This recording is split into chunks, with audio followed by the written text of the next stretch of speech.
Hi everyone, hope you're all safe and well. Welcome to another Disney Infinity tutorial. Today we're going to show you how we put the Mandalorian gameplay logic together. So I'm going to use Sabrine here to test it off. And one of the first things I'm going to show you here is this thing that most people should now know, but we're getting a lot of newcomers. On your keypad, if you press the little side arrows, you can get your little tool component here, and you can give your player other weapons or different options. And one of the cases here, I'm using the Star Command booster pack. Now, those aren't all available when you buy Disney Infinity, so you can still get hold of it, but what you have to do, you have to play the game in certain areas. Now, that particular booster pack, you have to play in the Toy Box hub, and I believe it can be found on Cinderella's castle at the back near a set of climbing ledges, and these are little things you can collect that will unlock that allows you to use within this game.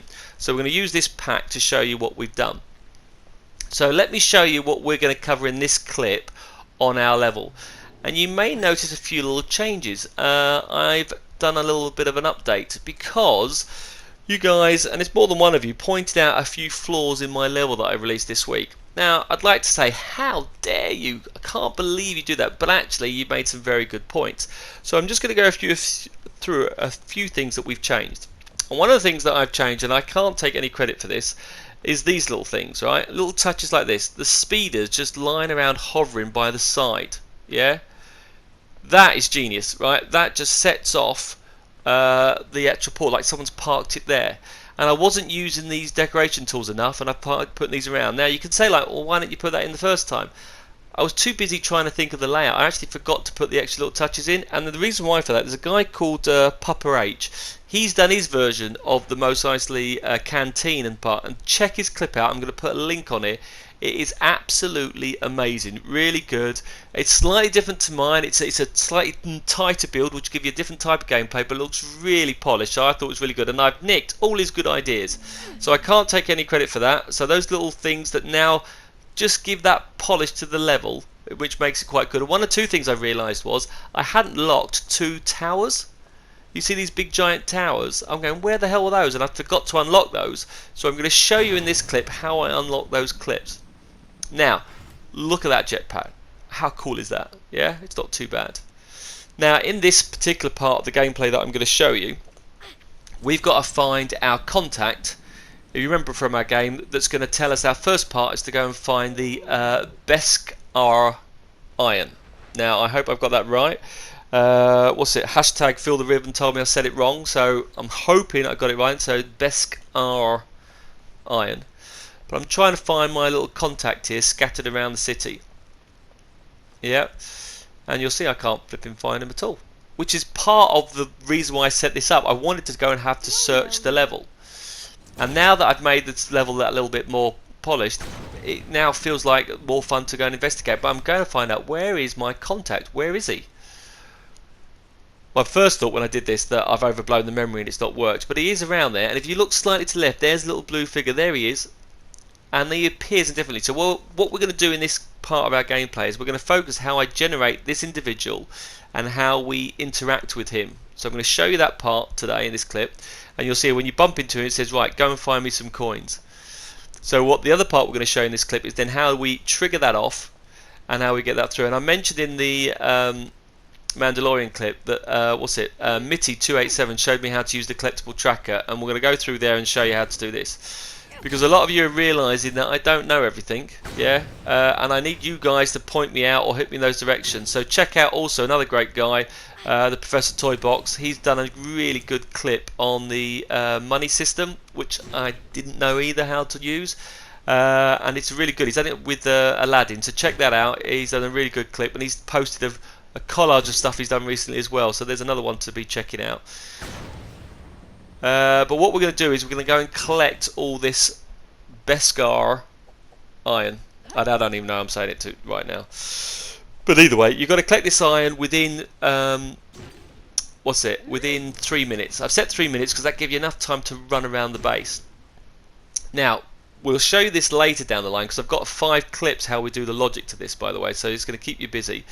But this counter that you'll see every time I grab a collectible, it puts my counter up. This is going to be used to how many times my Mandalorian guys come and help me out in a battle, which you did point out that I've set up poorly and they don't get used correctly, so we're going to show you that change to it as well. Okay, but this counter is very important. Every time you collect one, we've now got 10 Mandalorians that they can die and help us fight it out. Yeah, and the more we get, the better we can do, because when you play it on a hard level, it's flipping impossible, so we're going to need to be able to do that. So, in the comments below, let me know, what do you think? Do you think the extra little bits have just made the spaceport that little bit more better? I think it now looks more interactive now. I think it looks quite good. Yeah, I think it gives you that little edge. I'll say again, a little more things we can chuck in across here. Admittedly, I don't think I needed them for my chase game because they would get in the way, but when you're doing an adventure level, then you can have the space, you can have the compact, so it's not too bad. Well, the good thing is none of you hated the beginning part of the level. So this section here of collecting our iron, I'm going to just say iron now, just because I know I'm pretty sure I've got that name wrong. So what we're going to do here is we're just going to collect the rest of the components, but there is more structure to the second half of this level. We're going to make it a bit more controlled of what you have to do, and I think we're going to have to come up with some method to improve with the Imperial dropships, but we'll explain that later, and then we'll do another full run view of this particular game. Now what you've got here is you've got your time limit to get all this iron collected, and if you don't, then they get switched off. So when the time runs out, that's now going to clear out and everything's gone. Right, and that will then set us on to our next part. Now that's what I'm going to show you in this clip. So this is the structure of what I'm going to show you in this clip. But what I'm going to do first is I'm going to show you how I unlocked those other towers within those adventures that some of you probably already know, but I'm going to just go through it quickly anyway. So what I'm going to do here is I'm just going to open up an empty toy box, right? And I'm just going to go into the toy store by pressing your option buttons. And in here you can look at your pieces that you've got. And I was looking through here, and you'll notice all the tick boxes that I've unlocked because I've played all the various levels. But there are some components that are still padlocked and keyed in, which means I have to do some sort of activity in a game. So you'll see I haven't got a little stand here that's missing from the Aladdin set. That's missing. And if you go down back to on the other side, you'll see that I'm missing the two towers for. And I thought they looked quite pants. I wasn't too bothered, but seeing Papa H's clip, I thought it was quite good. Now you'll see here I've now loaded up the game, the Speedway playset, and in this Speedway we have to do a certain feat. Now two of them to unlock this tower is a bit of a pain in the arse. One of them is to bash the cars at the side, which you have to get by side and then flick the right controller to left or right to hit it. And the other option is you have to collect, for the big fat tower, you have to collect the 3 coins on this particular racetrack. And these are these little coins here. There's 3 of them scattered around. And you have to collect all 3, and that will unlock the level. And when you collect them and you finish the race, it doesn't happen until you've done the race, so you have to finish the race. When the race finishes, it comes up and says, "You're right, you've unlocked that, this is now available for you to use." But you have to play the game to do that, and different games unlock you different items. So what I'm doing here is I now go to the store. You'll now notice those items now. If I go into my option box, look at the Tatooine, you'll now notice I now have those 2 towers, which I didn't have before. And now I've looked at my list, and if you go to my Toy Box Speedway list, I now have the both stalls, and I now have these towers, which are quite good. And those, I just had a few people ask me about that, and I just thought I'd show you how you can unlock those or unlock other items within the game, and that's basically how you do it. I've already shown you how to build the foundation of the spaceport. Okay, so what we're going to do here is we're going to do a few little changes to that and then add the logic for our gameplay. Now, in the model that I showed you, I had people walking around the street, and this little tool here that we put at the side triggered all the people to appear around the screen. We're scrapping that, we're getting rid of it altogether. We've got a whole new mechanism for that tool, so I'm going to delete this out. So I'm just going to show you now, we're going to remove certain things. Now, friend generators that are green, when I'm playing the adventure and I'm walking around, they bug me. They were getting on my nerves, didn't like them, so I'm going to delete those all out as well. So you'll see I'm deleting the friend generators out. Anything that's linked to a path, I'm also getting those path tools away as well. So you'll see here, I'm just going to find them. Every one of those is linked to a particular path. Highlight those little friend generators and delete them. So apologies for that if you set that one up, but they don't work in this level. I need the people to be more randomly walking around because we're going to switch the people on and off. So it didn't actually need to be on a path at all, so in that case it doesn't matter. So I'm just deleting them each out, finding the link path to it, which was relatively quite close, and then deleting those paths as well. That actually made certain paths then reappear, because if you notice the little wampers that are walking around, they're quite cool, and they don't get in the way. They actually look quite effective. So I went around looking through certain other objects. Here we go, delete these out. And there's the path for that one. So again, just based on what we created a month ago, all those paths I'm just going to remove back out on the screen. Now obviously I made some other adjustments as well. I'll show you those in a minute as well. Also, by the way, just can anyone let me know if that PDF document was any good? You know, with the layout of the screen. Now this is the one thing I've got rid of. You know the canteen, the little music canteen? I've actually deleted my one out, and I've created some spaces, and I've put these little prison cells in there. And I removed the canteen because I don't know if I can play the music copyright for that, so I took it off my one so I could show the screen. But I've just created some space, and those little objects I had in there before I've deleted. You'll also see this is before I've added those new towers in after the effect, so we haven't got all the new little add-ons that I've just shown you, so we're going to have to show you that, but sadly that's not going to be towards the end of our 2 or 3 clips that have got to come. I also created this new section here at the end. It was just a flat wall, and I created this, which is going to be our communication tower. And the way I constructed that, I'll just move that to one side. So that's a building, a teleport dish. Yeah, I think it's from the Incredible ones. And I just used the building bricks, the basic shapes, to build this little base for it. Okay, so I used that little arch tool and the little shape tools, and I think I used the Hoth tiles to choose the colour for it. So I placed that there because we're going to show you some doors in my next clip that will open and close. It wasn't big as the big giant Endor dish, and it was quite good because this little thing can also blow up. So we're going to show you some more improvements to that as well. So they're the first amendments I need you to do on your city.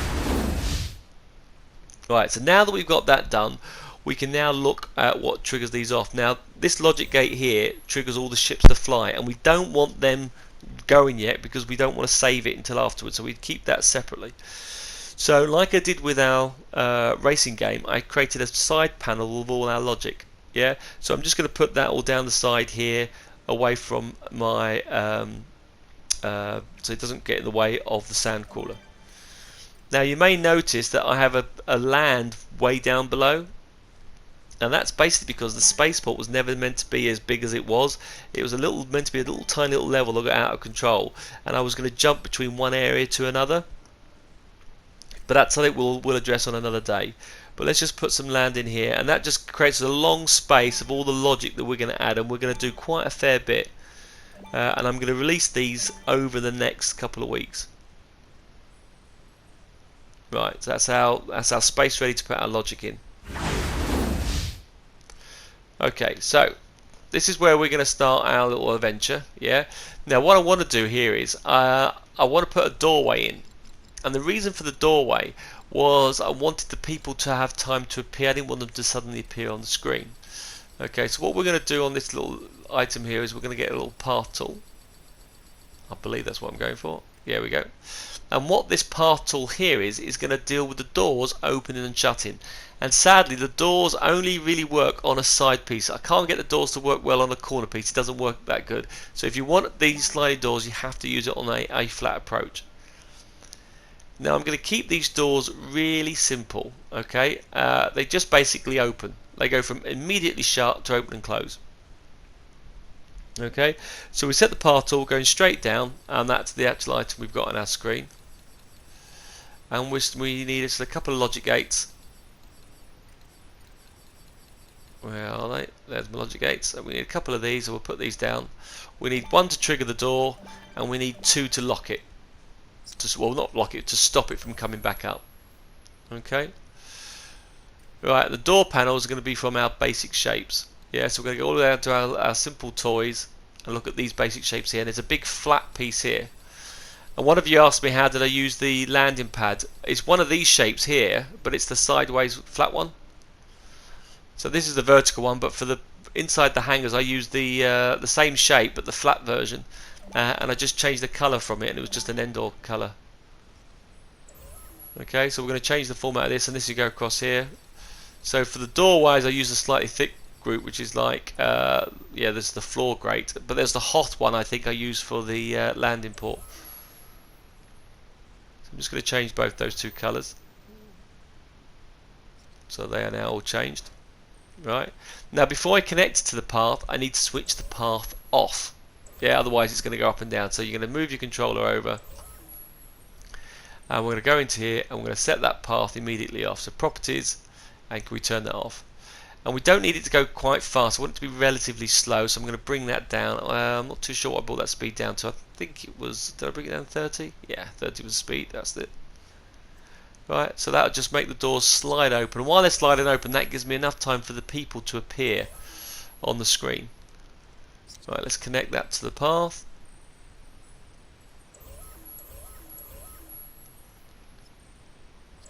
So we now have the door connected to that.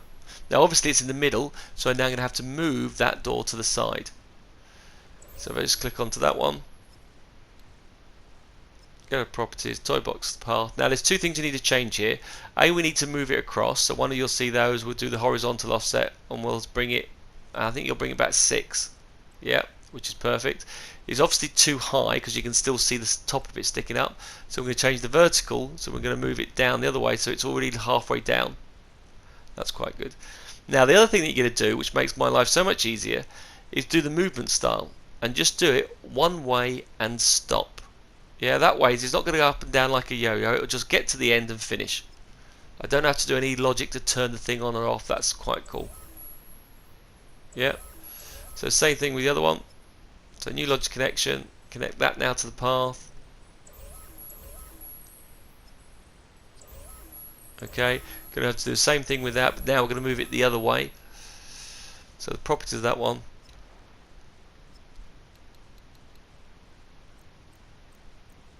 So that's going to be +6 horizontal, which is good. Yeah, that's moved across. We're now going to do vertical, lower it down. I've done the forward, that's the wrong one. It's the vertical I want to lower down to -2. And I want to do the movement style one way and stop. Not back and forth, one way and stop. There you go. Right, so we've now got our door.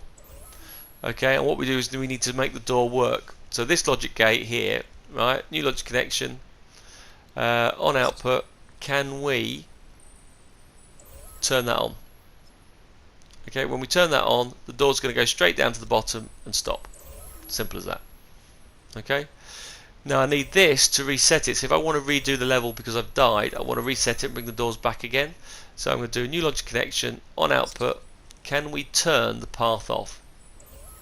Yeah, so turn the path back off, which is brilliant. Yeah, and the other option is new logic connection, on output. Okay, can we input it into there? And then can we fire that back to the path? And can we do reset and play? Okay, so we go into here and we go reset and play. Now it won't actually play because you've turned the path off, but it will set both doors back into position. Okay, and that is our doorway done. And we can test that by just chucking a couple of buttons, because everything we do in this level is that you can do little mini tests, and you have to do that because it's such a big level. I need to check the little pockets work, so we're creating little pockets of code that we can say, right, does that work on its own, and then we're going to string them together within our game. So these little test buttons we'll chuck in, and this will allow us to do these tests. So it's quite handy to do it, and if we structure our logic in a nice way, you can check that each bit's worked and you haven't missed those parts out.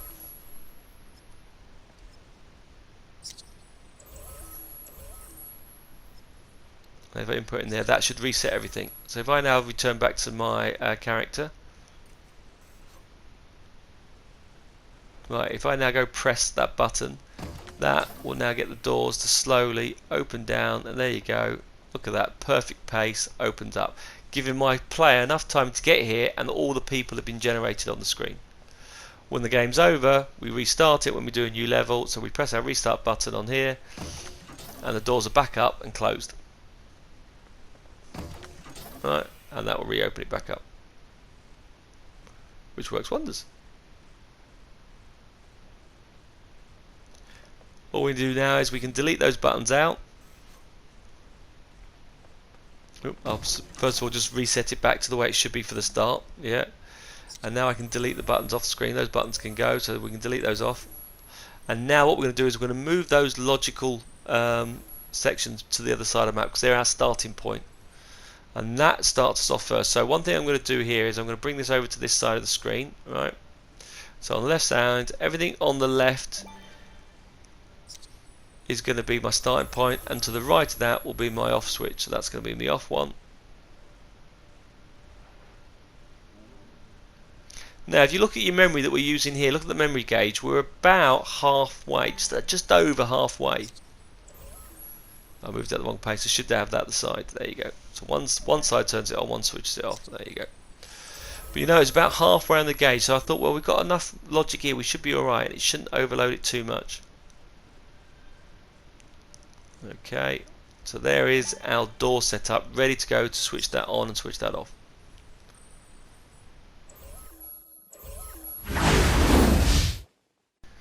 Right, the next stage is to get the town people to appear. And sometimes I get bogged down on who I would like to be the town folk, because the town folk you don't actually pay any attention to. So once I got that into my head, actually they're only backdrops, but remember that you're still focusing on your venture. Then this tool does work quite well. I need 2 logic gates, right? One to activate them, one to deactivate them, and I'm going to use a friendly wave generator. Now you may say, well, why don't I use this more often? But the friendly wave generator only has a few particular types of people they want. It doesn't give you the full range of town folk, which is a little bit annoying. Only the single button does, which is what I used in my previous clip. But remember, these are backdrops and we're not too fussed on here. So what we've done is we've created 2 logic gates, one to generate the wave and one to remove the wave. And then the question here is, what can we add? So these are the people you've got here, and I always like the big tall figures. So we've got a bit of Pirates of the Caribbean items, and we chuck them all in. Now, the most you can have at one time without giving the whole console a bit of a meltdown is about 21 people. Yeah, with all the other stuff we're going on, I did various tests with this, and I found 21 seemed to be the magic number. Okay, so I went through this list looking for all the ones I want, and I like the full tool characters that I've used before, and you'll see them on mine. So I can't use too many of the Marvel ones, although I did use the Thor character. But I went through there and I chucked them all in, and then I increased a couple with the droids. But I went through and, well, where are they all? But it's a bit disappointing you don't get the other town folk in there. That's the one bit that really niggled me. Chucked a few things in. I was tempted to put Jar Jar in, but when I did my testing, he actually does talk and he still annoys the hell out of me, so I went, no, not having it. Right, so we've got our people in. I thought it would be good to have a couple of Jawas, but then I realised I covered them all up. Right, so then I had to increase the numbers. So you can click onto the numbers and you can increase which ones you want on those screens. So what I've got them to generate. I got them to generate straight away, no special effects. Right, I don't want any delays as well. Get rid of the delays on there. I don't want a massive explosion effects to come in on the screen. So I get rid of the time delay. I want it instantly appear. That's it, done. Okay, so what I'm going to need to do now is I want them scattered throughout the place. So what I'm going to do is I'm going to link them to particular locators. So I need 21 locators. And by the way, we use a heck of a lot of these in this level. Okay, so let's just chuck in 21 of these. So I'm going to do 5. Right. So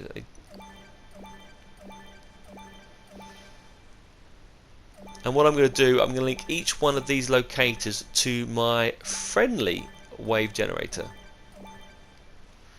And because there's 21, they'll scatter them through. Now obviously I'll do a bit of editing so I don't bore you completely on this particular part.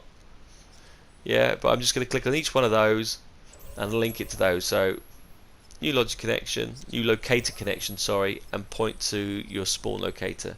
And you need to do that for every single one of those. Yeah, locator connection, back to that one, and go back to each one back and forth and get them all linked up. Now we'll speed this up to make our life a little bit easier.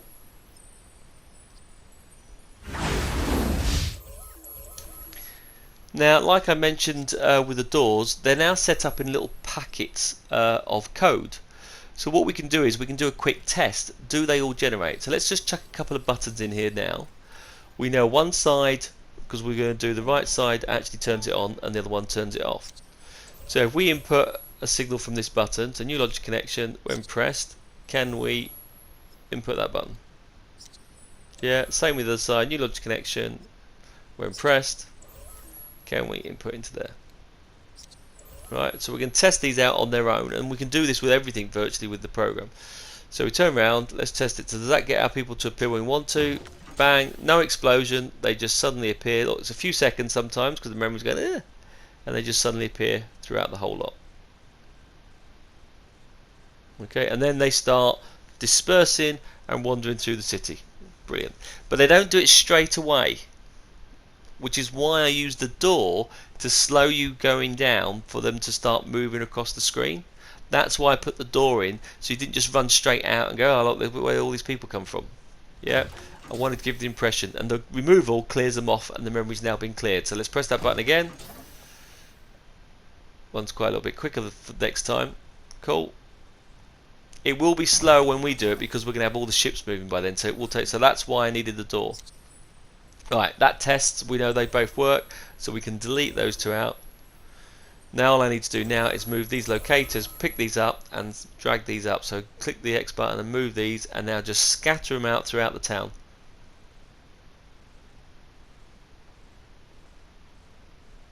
Yeah.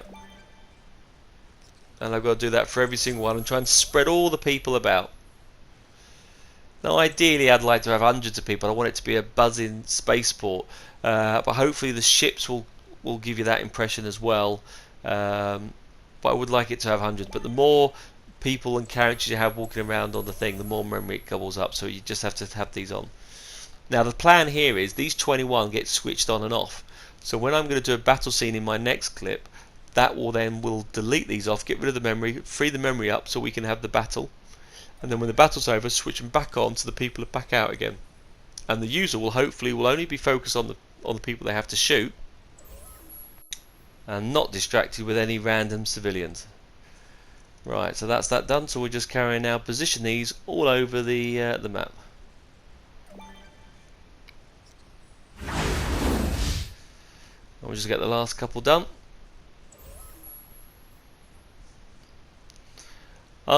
Just another point out, when I've scattered them out, I haven't put them too close to walls.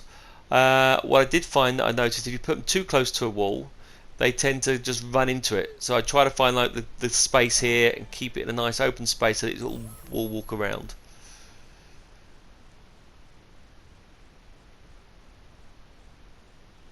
Okay.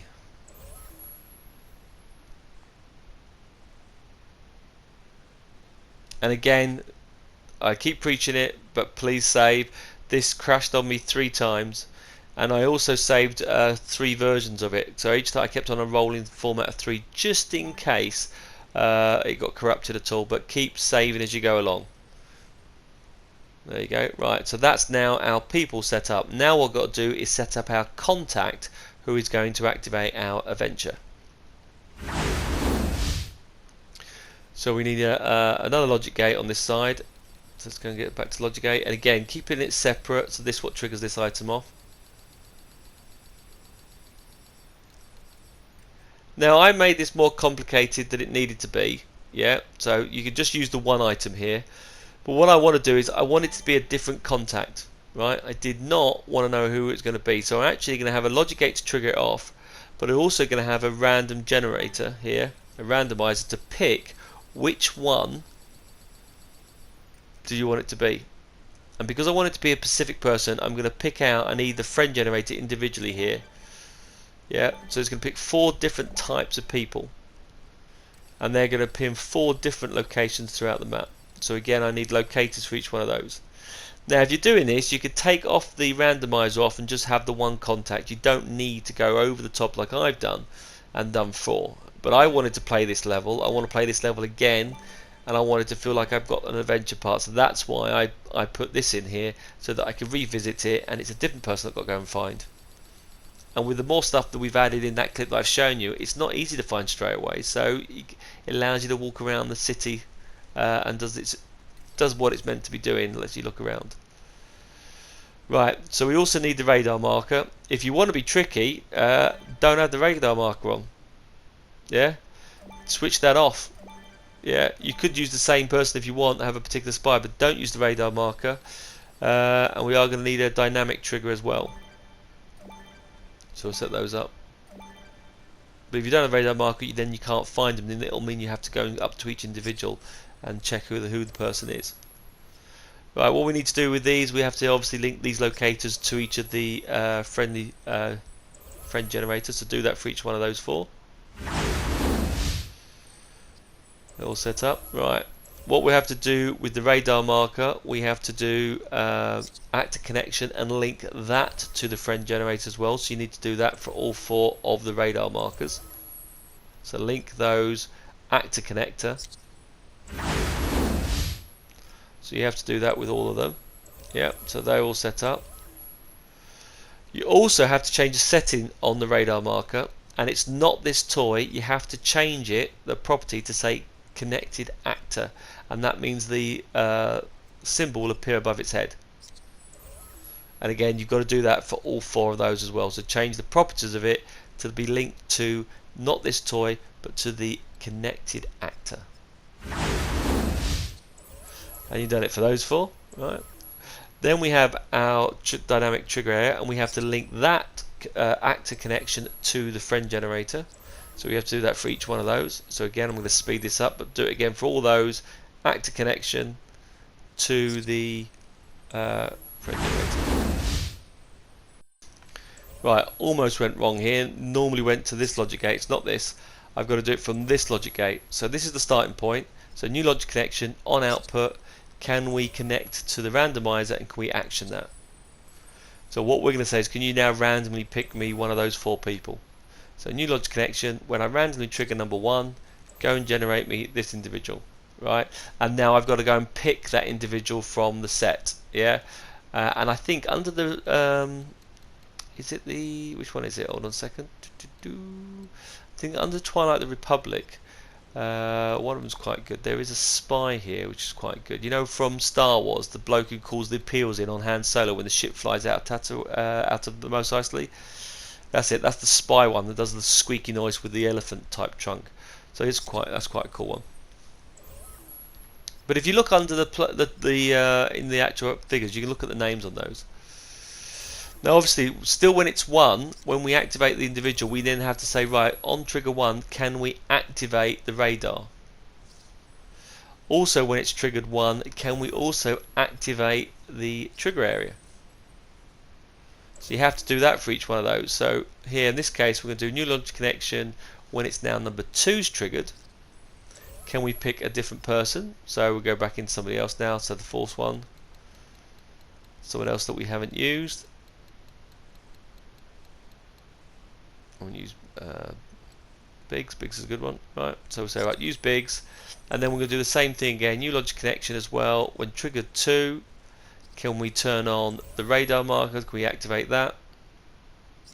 And can we do the same that with the other one? So new logic connection. When triggered 2, can we activate the radar marker as well? The dynamic trigger, sorry. And we've now done that for the other 2 options, so all the others are now all been set up. Now, one thing we need to do with the dynamic trigger is change the properties of it, which I haven't done, and I've got to change it to the connected actor. Okay, and the radius is how far would you like it. And I want you to get right up close to the individual, so probably 3. Yeah. But again, change the properties of each one of these dynamic triggers and make it not this toy, it has to be the connected actor. Otherwise, when you go up to the person, nothing will happen.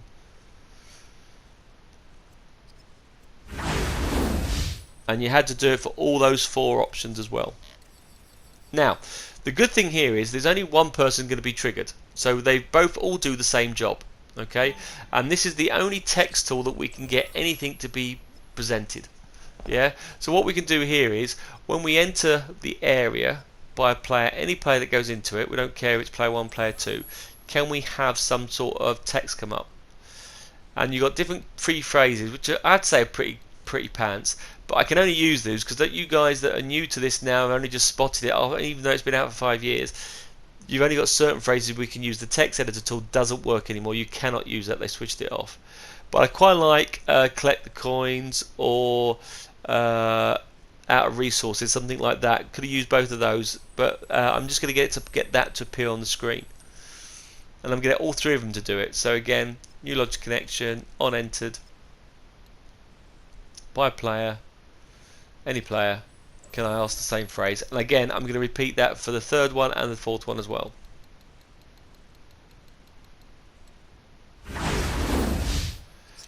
Okay, so that now is linked to those 4 options, and they're all going to be triggered the same thing. So what we're going to do is going to have another logic gate here, because once they trigger that, that's what's going to be the end result. So we're going to go into here and say, right, the properties of this speech bubble. I quite like the banner text. Professor Toy Box does it as well. I've seen that's quite well. It's quite big and clear on the screen. But I want a confirmation on it. So to get a confirmation, it's going to have to be a little bit smaller text. So it's a bit of a shame.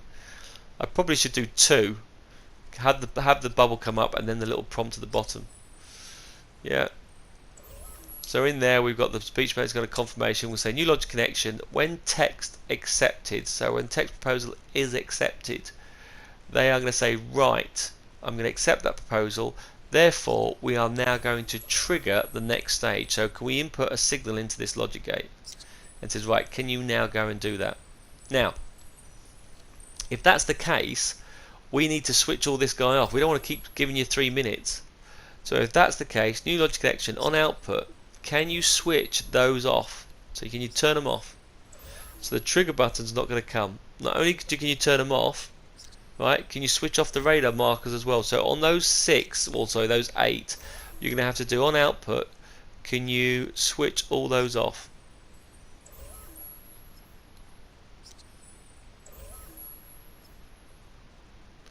And we'll just set this up, so this goes here, so that does that, those 4, all there, can you switch it off?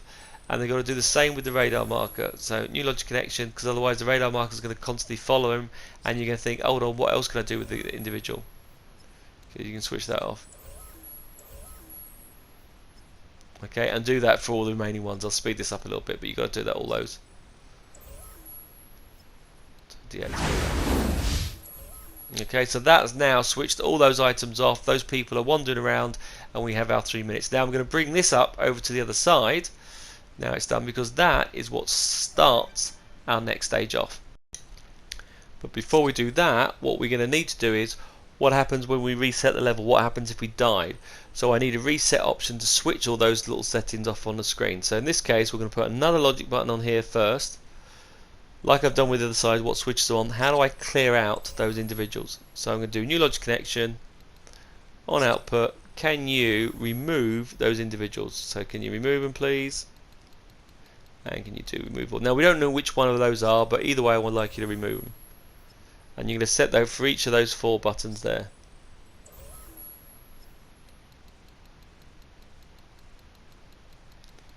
So go down, remove all, just clear them out.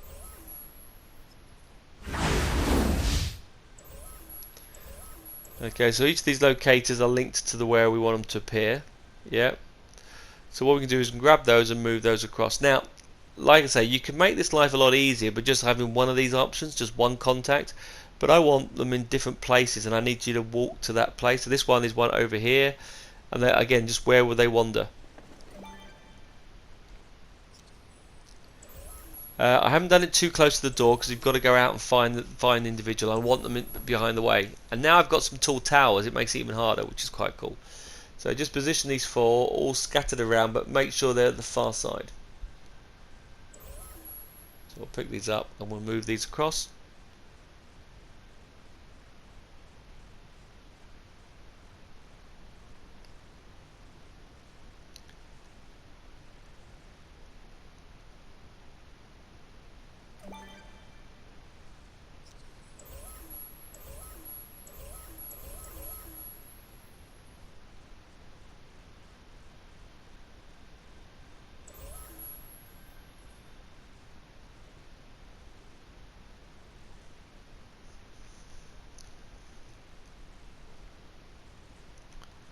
So I'm just putting them in different places.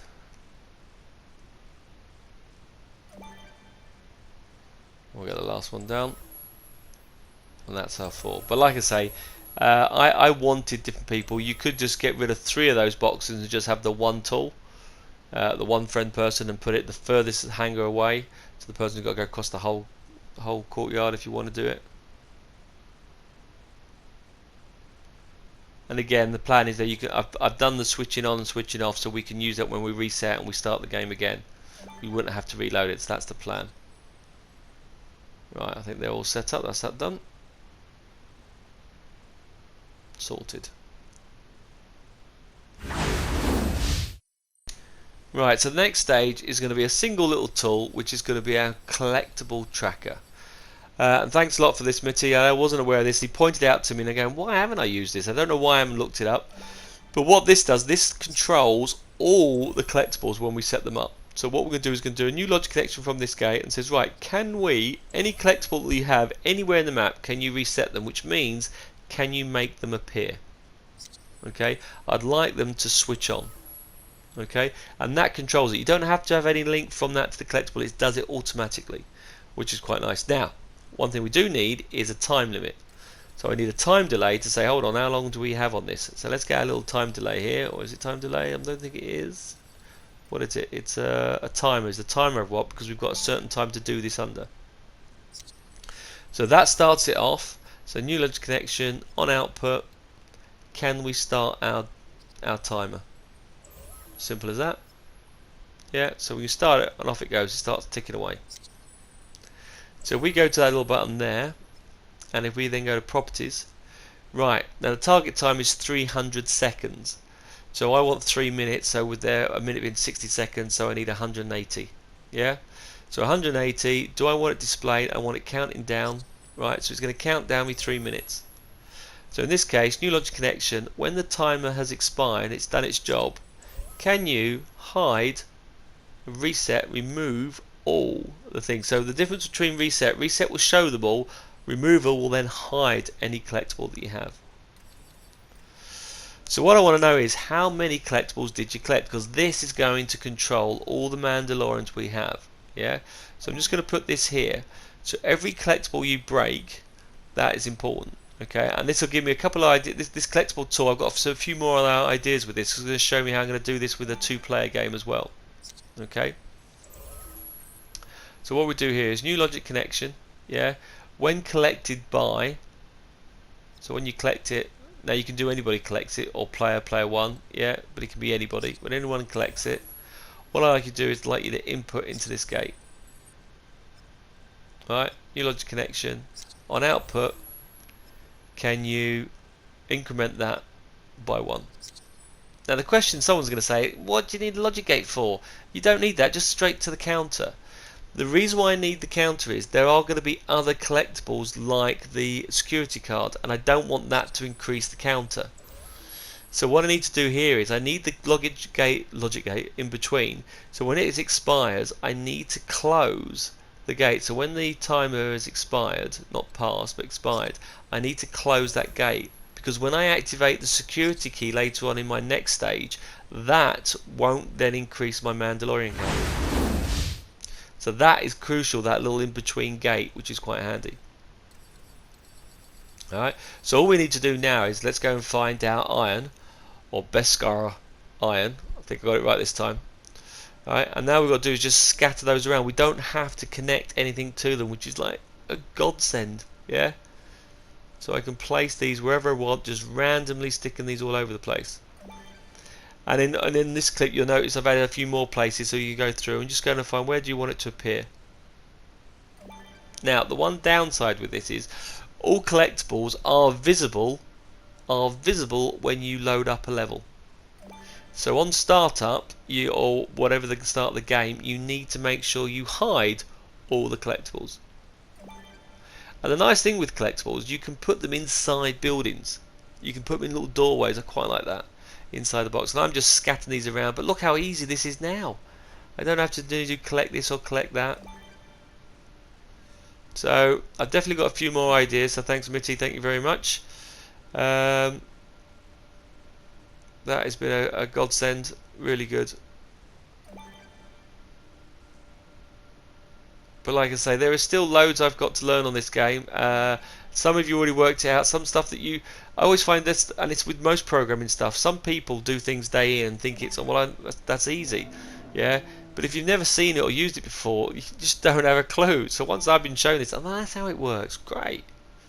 Now I can use that now, and that's the one damn thing about this, because we can't share our clips, which is really frustrating. Yeah. I used to look online what people had done, and I could pinch their ideas, go, how did they get that to work? Oh, that's how they did it. You can't do that now, so it's great that you give me all the feedback that you do, and I read all those. Who's the other person I looked recently? I can't remember, what's his name? Yeah, Dan Man. He's done a couple of clips, and he's done some really good builds with some ships and bricks, and I'm thinking, I got to pick that. So he's done a couple of battle scenes that look really good as well.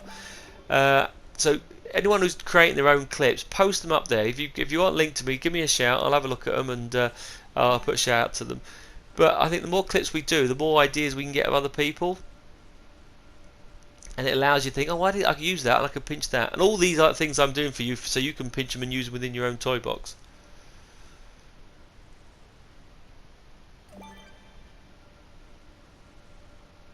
So you'll just see, I'm just carrying around, scattering them all around.